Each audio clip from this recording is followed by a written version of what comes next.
ఎందుకు అరెస్ట్ చేశారు ఏంటి అసలు? సార్ నా పేరు కొరటిపాటి ప్రేమ్ కుమార్ అండి. నేను డిసెంబర్ 9 తారీఖున టోల్ గేట్ అనే కాన్సెప్ట్ మీద వీడియో ఒకటి చేయడం జరిగింది. చంద్రబాబు నాయుడు గారు ఊరూర టోల్ గేట్ పెట్టాలి, ఖజానా డబ్బులు లేవని చెప్పడం జరిగింది. పవన్ కళ్యాణ్ గారు కాకినాడలో ఒక ప్రెస్ మీట్ పెట్టి ముంతలు పూడ్చాలంటే డబ్బులు లేవు, టోల్ గేట్ పెట్టాలి అని కూడా చెప్పారు. ఈ రెండు బేస్ చేసుకొని నేను డిసెంబర్ 9 తారీఖున ఏటుకూరు దాటినాక బొంతపాటి దగ్గర నేను ఒక వీడియో చేయడం జరిగింది మా కులంలో పెట్టుకొని. అయితే దాని మీద బేస్ చేసుకొని కర్నూలు పోలీసు వారు నా ఎఫ్ఐఆర్ చేసి డిసెంబర్ 12 తారీఖున అర్ధరాత్రి 2:30కు వచ్చేసి నన్ను అరెస్ట్ చేసి తీసుకోవడం జరిగింది. అరెస్ట్ చేసే సమయంలో ఎలా వ్యవహరించారు పోలీసులు? అరెస్ట్ చేసినప్పుడు సార్ మా ఇంట్లో లైట్లు మొత్తం ఆపేసాడు, చీకటిగా ఉంది. కరెంట్ పోయింది ఏంటి అని చెప్పేసి ఇన్వర్టర్ మాకు ఉంది, కరెంట్ పోయింది ఏంటి, ఇన్వర్టర్ ఉంది లైట్లు అంటే చెప్పి చూస్తే ఇన్వర్టర్ వైర్ కట్ చేశారు, కరెంట్ మెయిన్ ఆపేశారు.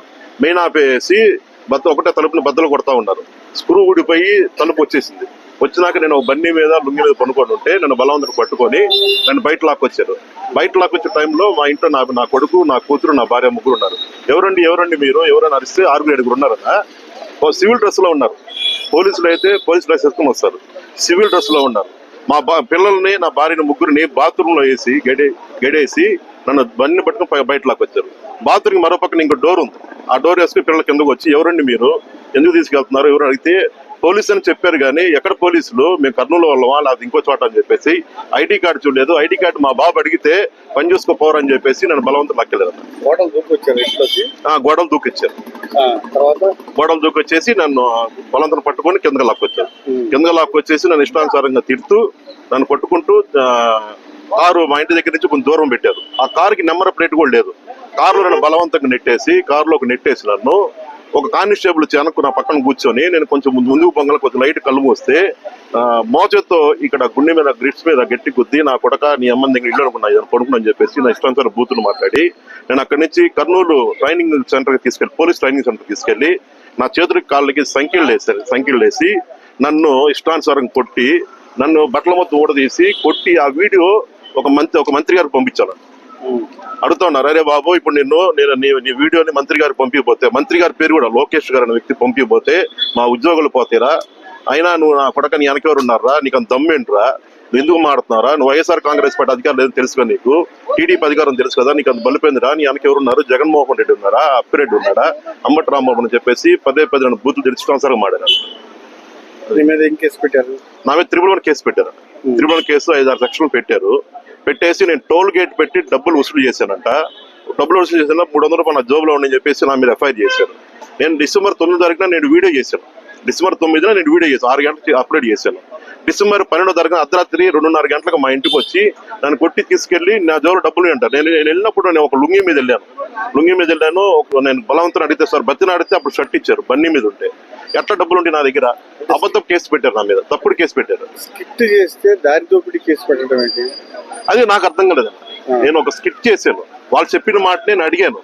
పార్టీ అధికారం ఉన్నప్పుడు సూపర్ 6 అని పథకాలు ఇచ్చారని పథకాల మాటలు చెప్పారు. మా పార్టీ అధికారం వస్తే మీకు న్యాయం చేస్తాను, పేదవారిని కోటీశ్వరం చేస్తాను, వాళ్ళు చెప్పిన మాటనే మేము అడిగాం. మేము తప్పు ఎక్కడ మాట్లాడాలి, ఏ బుద్ధి మాట్లాడాల, మేము చేసిన ఒకటి ఒక రీలు 1 నిమిషం 24 సెకండ్లో ఒక స్కిట్ ఒక రీల్ చేసాం. ఆ రిలీజ్ చేసినందుకు మా కుర్రోళ్ళందరూ మీద ఎఫ్ఐఆర్ చేసి అందరిని ఇబ్బంది పెట్టి అందరిని భయబంధ గురి చేసి నన్ను బలవంతులు లాక్కెళ్ళి అరెస్ట్ చేసి నన్ను ఇబ్బంది పెట్టి ఇష్టానుసారం కొట్టి నన్ను మామూలు చాలా గందరగోళం చేశారు. అయితే ఎన్ని రోజులు ఉన్నారు? దాదాపుగా నేను 13 రోజులు ఉన్నాను. 13 రోజులు కర్నూలు జైల్లో ఉన్నాను. అది జరిగింది. న్యాయ పోరాటం చేస్తున్నారా? నేను ఖచ్చితంగా న్యాయ పోరాటం చేస్తానన్నా. ఎందుకంటే వాళ్ళు వచ్చినప్పుడు పోలీసు డ్రెస్ ఖచ్చితంగా పోలీసు డ్రెస్ తీసుకురావాలి. వచ్చేటప్పుడు వాళ్ళు నోటీస్ తీసుకురావాలా. నా భార్య పిల్లలకి ఏ స్టేషన్ తీసుకుని చెప్పాలా. నా భార్యని, నా పిల్లల్ని, నా కూతురుని అయితే వాళ్ళు టెస్ట్ మీద చేసి బాత్రూమ్ నెట్టారు. నా భార్య తిరగబడతా ఉంటే నా భార్య మీద చేశారు. నా కొడుకుని కొట్టారు. ఖచ్చితంగా వదిలిపెట్టను. వాళ్ళు పోలీసులు అవ్వచ్చు, ఏమని కావచ్చు, చట్టం ఎవరికైనా చుట్టమే. నేను తప్పు చేస్తే నన్ను శిక్షించండి. నేను ఖైదుని కాదు, నేను దోపిడీ చేయాలా, దొంగతనం చేయాలా, ఎవరిని మర్డర్ చేయాలా, ఎవరిని మానభంగం చేయాలా. నేను చేసింది వైఎస్ఆర్ కాంగ్రెస్ పార్టీకి సపోర్ట్ గా, జగన్మోహన్ రెడ్డి గారు సపోర్ట్ గా వీడియో చేశాడు. అది తప్ప వైఎస్ఆర్ కాంగ్రెస్ పార్టీ కండవ వేసుకుని జగన్మోహన్ రెడ్డి గారు అమ్మనాపులు తిడుతూ ఉన్నారు. వాళ్ళు ఏమైనా అరెస్ట్ చేశారా? ఇష్టానుసారం బూతులు మారుతున్నారు, అరెస్ట్ చేశారా? భారతి గారి మీద తప్పుడు పోస్టులు పెడుతున్నారు, అరెస్ట్ చేశారా? అంబటి రాంబాబు గారి మీద తప్పుడు అరెస్ట్ చేశారా? రజనీ గారిని ఇబ్బందిగా మారుతున్నారు, అరెస్ట్ చేశారా? రోజా గారిని మారుతూ ఉంటారు. వాళ్ళందరూ అరెస్ట్ అయింది. టీడీపీ కండవ అరెస్ట్ అయింది. వైసీపీ కండవ వేసుకొని వాళ్ళు చేసింది అరెస్ట్ చేయరు. నేను టీడీపీ కండవ వేసి చేస్తాను. వాళ్ళకి ఇటువంటి ఇబ్బంది ఏంటి? సీఎం రాజా గారు వైఎస్ఆర్ కండవ వేసుకొని తెలుసుగా మీకు జగన్మోహన్ రెడ్డి గారు ఏమైనా మారుతూ ఉంటాడు. నేను ఒకసారి టీడీపీ కండవేషన్ మీకు అందులో ఒప్పితే మా వైసీపీ నాయకులను ఇష్టానుసారం మాడితే మాకు మా కోపం రాదా? ఆ విధంగా నేను స్కిట్ చేశానన్నా, ఎక్కడ నేను తప్పు చేయలేదు, ఒక బూత్ మాట మాట్లాడలేదన్నా. నేను నిజం మాడాను, వాస్తవం మాడాను. వాళ్ళ పార్టీ అధికారులకు ఏదైతే హామీలు ఇచ్చారో హామీల మీద నేను గట్టి మాడానన్నా. దాని మీద అరెస్ట్ చేసి నన్ను చిత్రహింసకు గురి చేశారు.